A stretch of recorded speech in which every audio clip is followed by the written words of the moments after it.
जड़े व्यक्ति केवल गोटे चिंतार रहिले केमिति अधिकरु अधिक धन उपार्जन करिवे ठूल करिवे।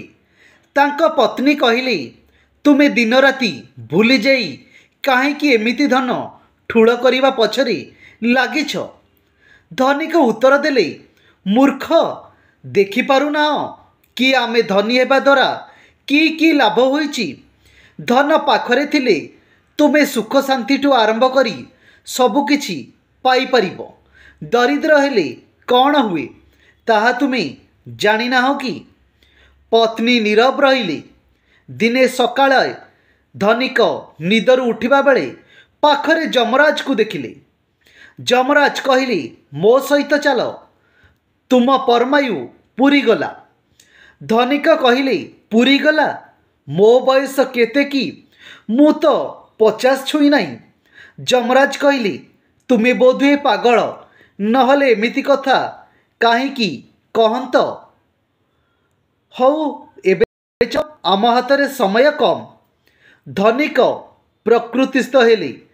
तांको आगरे तांको पृथ्वी भांगी पड़ुथिला। से जमा को कहिले, मो पाखरे अचल अचल संपत्ति सेथिरु अधा देवी, मात्र 10 वर्ष आयुष बढ़ाई दियंतु। जमा मना कले।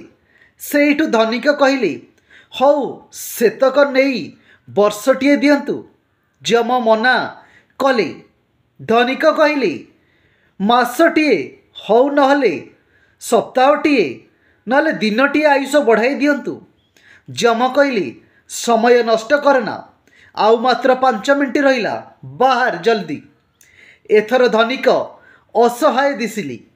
गोटे कागजरे निजर कुनी पुओ पाखकू चिठीटिए लिखिले।